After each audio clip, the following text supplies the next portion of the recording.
नमस्कार दोस्तों। आज हम आपको सुना रहे हैं कार्तिक मास में 7 वार की कथाएं। दोस्तों, कार्तिक मास के स्नान का पुण्य फल प्राप्त करने के लिए कार्तिक मास में 7 वार की कथा जरूर सुननी चाहिए। सोमवार के दिन शिव जी की, मंगलवार के दिन बालाजी की, बुधवार के दिन गणेश जी, गुरुवार के दिन बृहस्पति भगवान की, शुक्रवार के दिन शुक्रदेव की, शनिवार के दिन शनिदेव की और रविवार के दिन सूरज भगवान की कहानी जरूर सुननी चाहिए। तो आइए सुनते हैं सबसे पहले सोमवार की कहानी। शिवजी पार्वती जी चौपड़ खेल रहे थे। वहाँ पर एक ब्राह्मण रहता था। ब्राह्मणी ने कहा कि घर बैठे बैठे काम नहीं चलेगा, मुझे कार्तिक मास में ब्राह्मणों को भोजन करवाना है, इसलिए कुछ ना कुछ कमा कर लाओ। घूमते घूमते ब्राह्मण शिवजी पार्वती जी के पास से निकला तो शिवजी ने पूछा कि हम चौपड़ खेल रहे हैं, बताओ तुमने देखा तो हम में से कौन जीता। ब्राह्मण ने सोचा, पार्वती जी ने खूब गहने पहने हैं, यदि मैं यह कहूँ कि पार्वती जी जीते तो मुझे बहुत सारा इनाम मिलेगा। ब्राह्मण ने कह दिया कि पार्वती जी जीते हैं।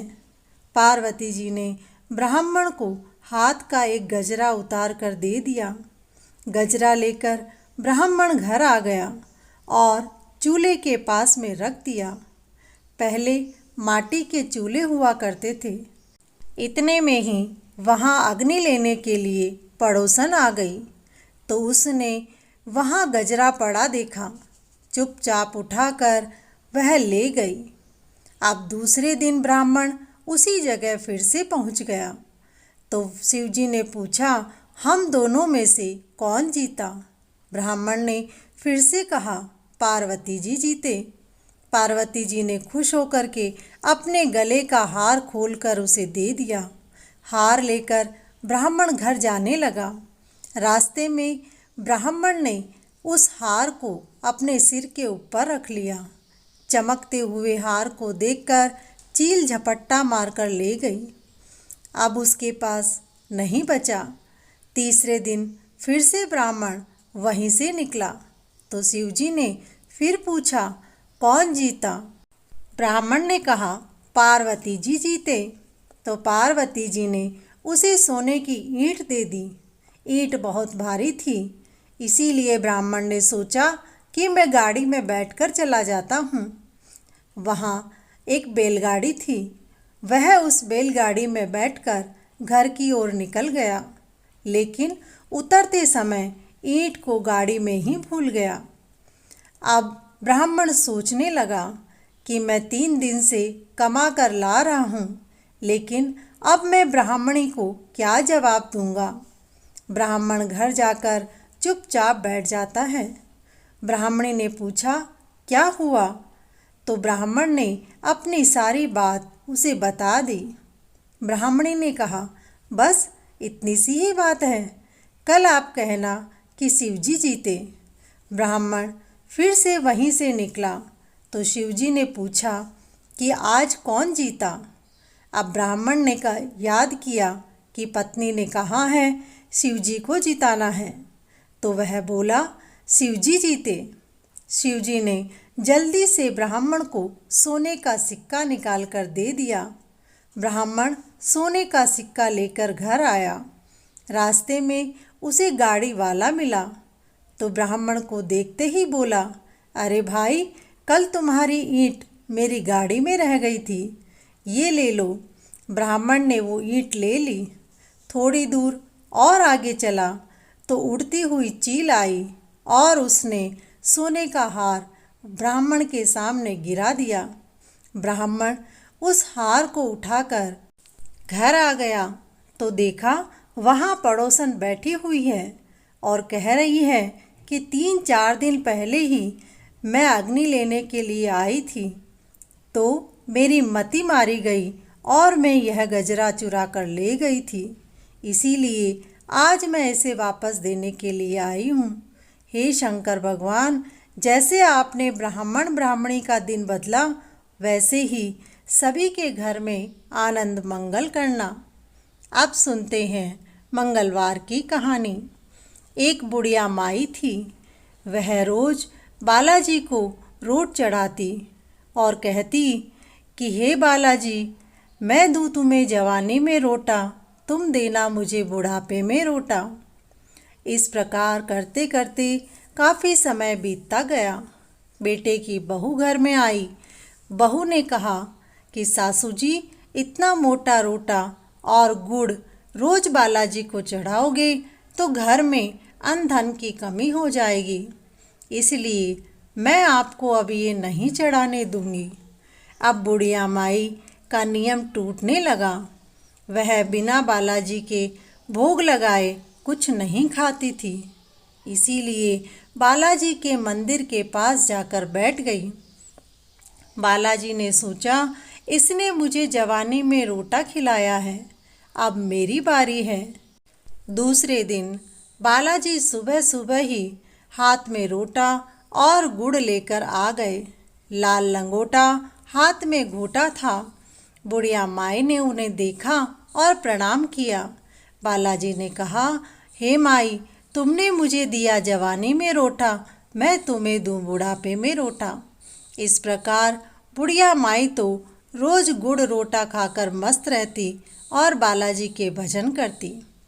अब उस तरफ उनके घर में बेटे बहू गरीब होते चले गए और जब बेटा वहाँ से निकला मंदिर के सामने से, तो उसने देखा कि माँ बड़ी मोटी ताजी हो गई है।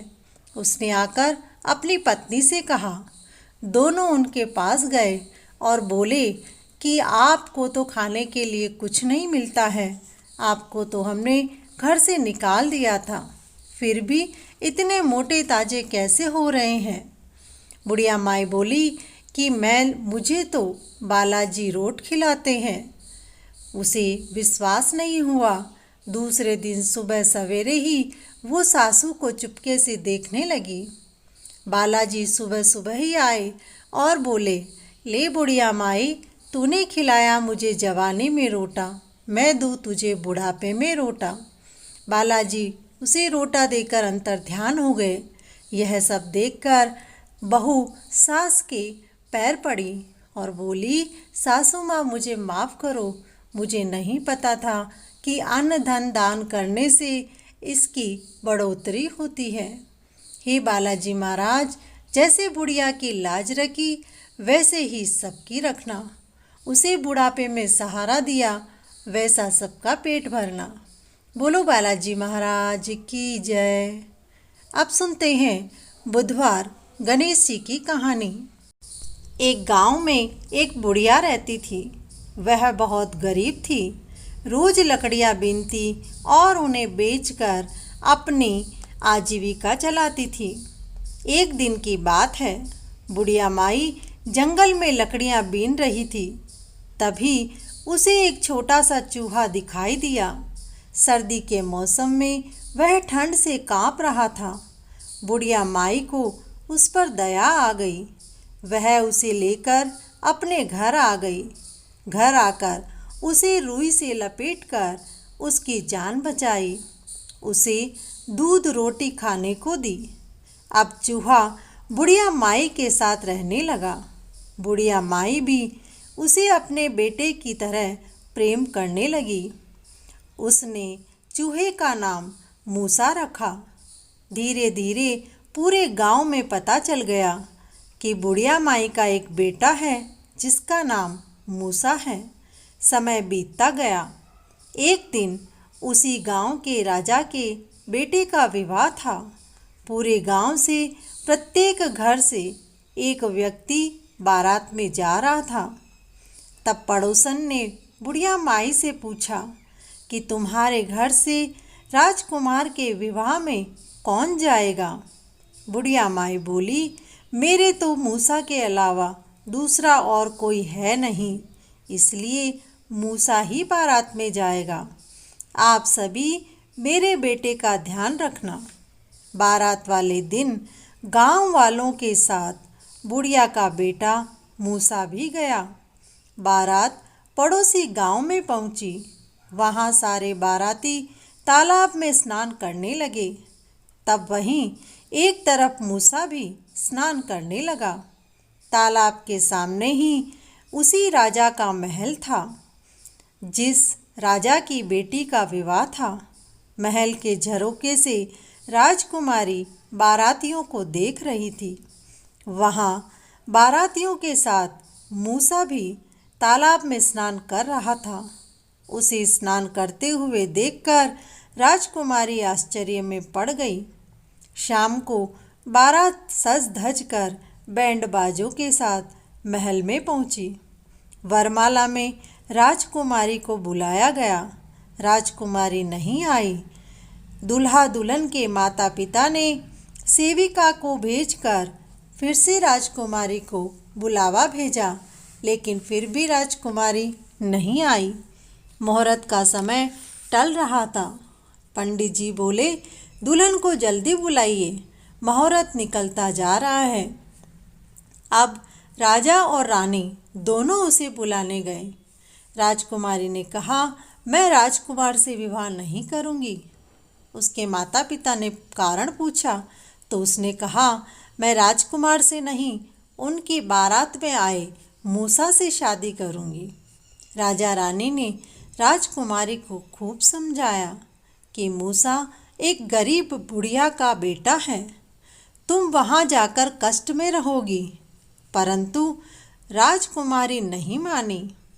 राजा रानी अपनी बेटी की जिद के आगे कुछ नहीं कर पाए और राजा बारात को सारी बात बताकर क्षमा याचना की।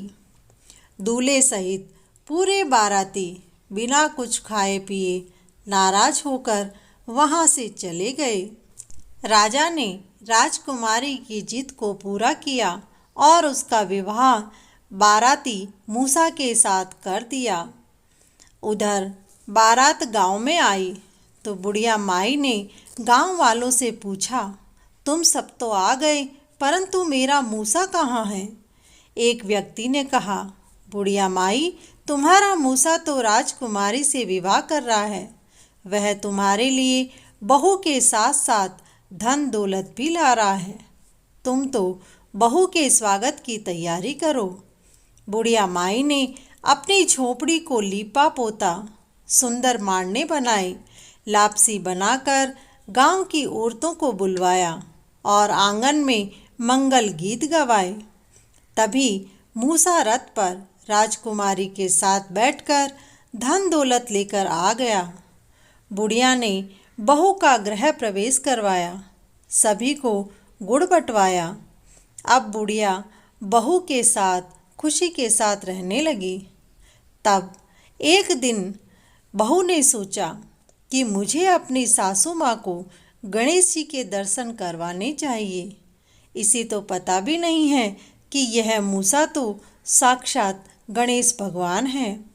मूसा रोज की तरह अपनी खोल उतार कर नहाने लगा। बहू ने अपने सासू माँ से आकर के कहा, आपका बेटा नहा रहा है, आप इसके खोल को जला दीजिए। तो सास बोली कि बहू, अगर खोल जला दूंगी तो मेरा बेटा क्या पहनेगा? बहू ने कहा, सासू माँ, जैसा मैं कह रही हूँ आप वैसा ही कीजिए। सासू ने बहू की बात मानकर उस खोल को जला दिया। अंदर से मूसे ने आवाज़ लगाई और अपनी खोल मांगी तो बहू ने कहा, आप जैसे भी हैं आप बाहर आ जाइए। जैसे दर्शन आपने मुझे अपनी शादी से पहले दिए वैसे ही दर्शन आप अपनी माँ को भी कराइए। तब गणेश जी ने बुढ़िया माई को दर्शन दिए। बुढ़िया माई गणेश जी के दर्शन पाकर धन्य हो गई। हे गणेश जी महाराज, जैसे आपने बुढ़िया माई और राजकुमारी को मूसा वेश में दर्शन दिए, वैसे ही कथा कहने, सुनने और हुंकार भरने वाले सबको देना। बोलो गणेश जी भगवान की जय। बृहस्पतिवार की कथा। एक गांव में दो देवरानी जेठानी रहती थी। देवरानी बहुत अमीर थी और जेठानी बहुत गरीब थी। एक बार किसी ने जेठानी से कहा कि आप कार्तिक के महीने में गुरुवार के सभी व्रत करें। उनके करने से आपके दुख दर्द दूर होंगे और गरीबी मिट जाएगी। कार्तिक के महीने में गुरुवार के दिन केले के पेड़ को सींचें, गुड़ चना गाय को खिलाएं और पीले वस्त्र पहने पीली भोजन करें। इस प्रकार आपकी गरीबी दूर हो जाएगी। अब जेठानी कार्तिक मास के गुरुवार का व्रत करने लगी।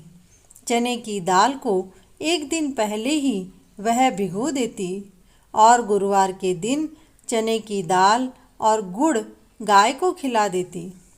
पीले कपड़े पहनती और स्वयं भी चने की दाल अर्थात पीला भोजन करती। गुरुवार के दिन बृहस्पति भगवान की पूजा करती, केले के पेड़ को सींचती और दिया बाती करती। उस दिन वह नमक नहीं खाती थी और ना ही साबुन से कपड़े धोती। पति को अच्छी नौकरी मिल गई। घर अन्न और धन से भर गया। 9 महीने के बाद उसने एक सुंदर पुत्र को जन्म दिया। जब देवरानी को पता चला कि जेठानी बहुत धनी हो गई है तो उसने जेठानी से उसका कारण पूछा। देवरानी ने सारी बात बता दी और कहा, मुझे तो बृहस्पति भगवान टूटे हैं।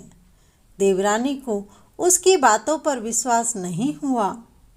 जेठानी जादू टोने जानती है, ऐसा वो मन में विचार करने लगी। कुछ दिन वह जेठानी पर नज़र रखती रही, परंतु उसे कुछ दिखाई नहीं दिया। ईर्ष्या के कारण उसने राजा से जाकर शिकायत कर दी कि मेरी जेठानी जादू टोने करके अमीर हो गई है। राजा ने जेठानी और उसके पति और नवजात बच्चे को जेल में डाल दिया। उस दिन गुरुवार था और उसकी जेठानी के गुरुवार का व्रत था। सुबह से उसने कुछ भी नहीं खाया पिया था। राजा और रानी भी गुरुवार का व्रत किया करते थे। पूजा और कथा के बाद दासियां दोनों के लिए थाल परोस कर लाई। उसमें चने की दाल का लड्डू और हलवा था। राजा ने अपने थाल को देखा तो लड्डू और हलवा कीड़े में बदल गया। रानी का थाल वैसा का वैसा ही था। रानी ने राजा के थाल में कीड़े देखे तो दासियों से दूसरा थाल लाने को कहा। दासियां आपस में बात करने लगी कि हमने तो अपने हाथों से राजा के लिए थाल में लड्डू और हलवा परोसा था, फिर ये कीड़े कहाँ से आए। दासी दूसरी बार भोजन परोस कर ले आई। राजा की नज़र फिर से उस थाल में परोसे भोजन पर पड़ी तो थाल में भोजन कीड़े मकोड़े में बदल गया। राजा रानी दोनों आश्चर्यचकित हुए। तभी वहाँ ज्योतिषी आ गए। दोनों ने ज्योतिषी महाराज को सारी बात बताई। उन्होंने ज्योतिष विद्या से पता लगाया कि राजा ने नगर के एक बेकसूर स्त्री पुरुष और उसके छोटे बच्चे को कारागार में डाल दिया है। फिर राजा से ज्योतिष ने कहा, हे राजन, आपसे बड़ा पाप हुआ है। आपने जिस स्त्री को कारागार में डाला है वह स्त्री पतिव्रता है और भगवान विष्णु की परम भक्त है। वह गुरुवार का पूरे नियम से व्रत करती है। आज उसके भी व्रत है और वह सुबह से ही भूखी प्यासी है।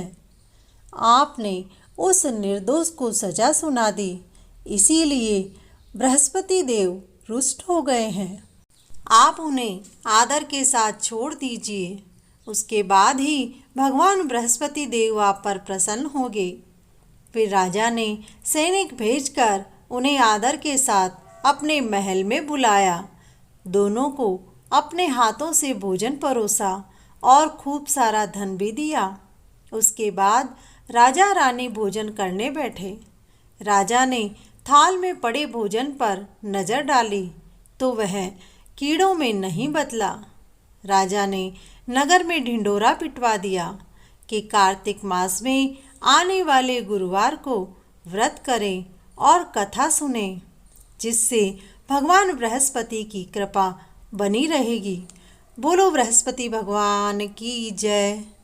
सुनते हैं शुक्रवार की कहानी। एक सास बहू थी। सासू माँ रोज शुक्र भगवान की पूजा करती थी और भगवान को ऊपर आले में बैठा देती थी। एक दिन सासू माँ तीर्थ जाने लगी तो बहू से बोला कि बहू, कुछ भी भूलो ना भूलो, परंतु मेरे शुक्र भगवान की पूजा करना मत भूलना।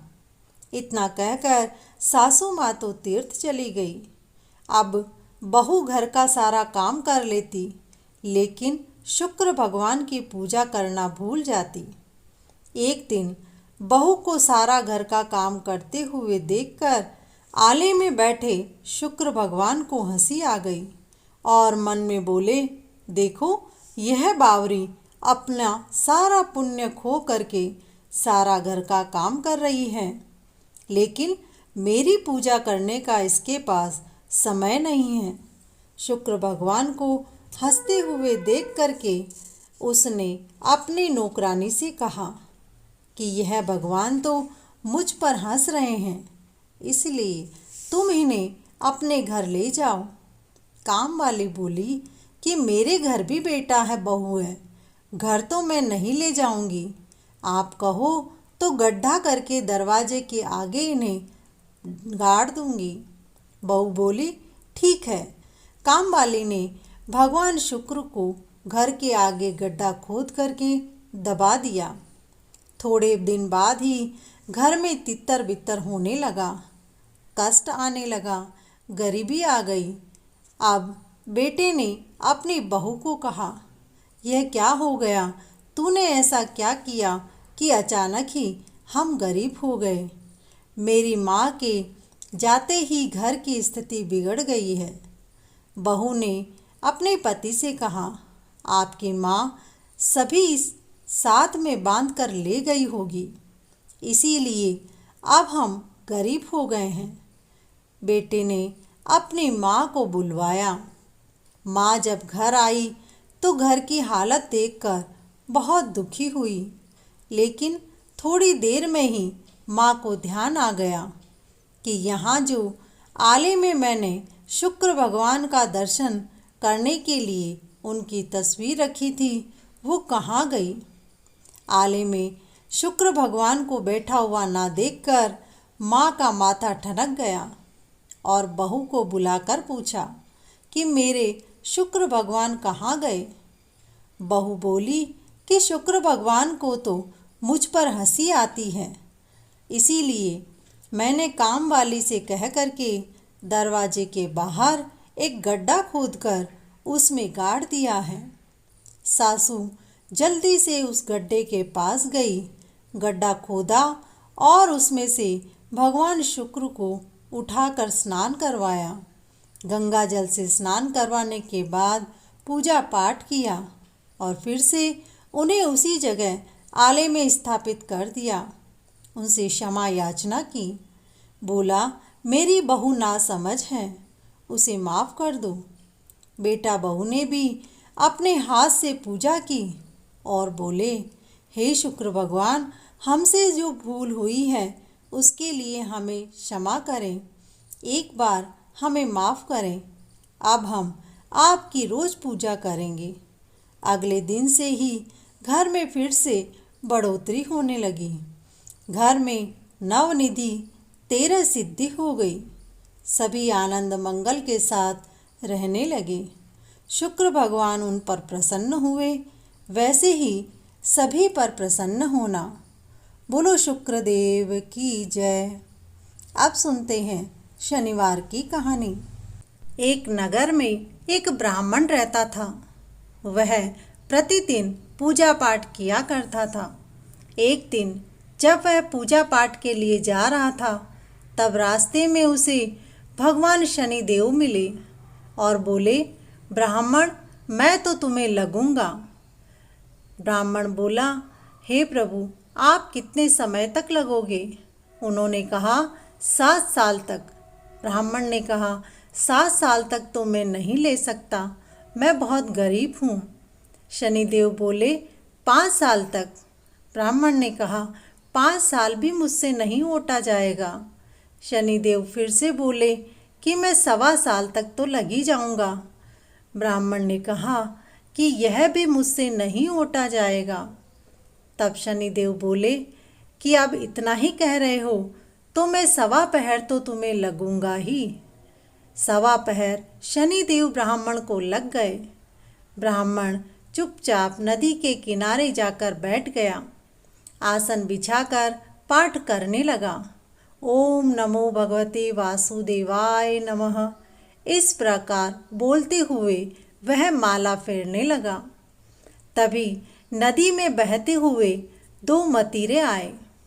उसने उन दोनों मतीरों को लेकर अपने पास रख लिया। सोचा, घर जाकर अपने बच्चों को दूंगा।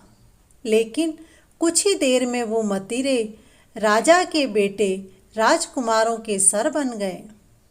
सैनिक वहाँ से निकले तो उन्होंने देखा कि यह राजकुमारों के सर तो इसके पास है। ब्राह्मण ने तो राजकुमारों की हत्या कर दी है। राजा को जाकर उन्होंने शिकायत की। यह सुनकर राजा ने आदेश दिया कि ब्राह्मण को सूली पर चढ़ा दिया जाए। ब्राह्मण को लाया गया, सूली पर लटकाया गया। सूली टूट गई। सोने की सूली घड़ाई पर वो भी टूट गई। फिर चांदी की घड़वाई तो ब्राह्मण को सूली पर चढ़ाते ही वह भी टूट गई। अब सूली किसकी घड़वावें जिससे ना टूटे, इस प्रकार से राजा सोचने लगे। फिर उससे अंतिम इच्छा पूछी तो ब्राह्मण ने कहा कि मुझे तो भगवान का पाठ करना है, क्योंकि ब्राह्मण जानता था कि मुझे 1.25 पहर के शनिदेव लगे हैं। 1.25 पहर का समय निकाल लूँगा तो सब कुछ ठीक हो जाएगा। राजा ने कहा, कोई बात नहीं, इसी पूजा पाठ करने दीजिए।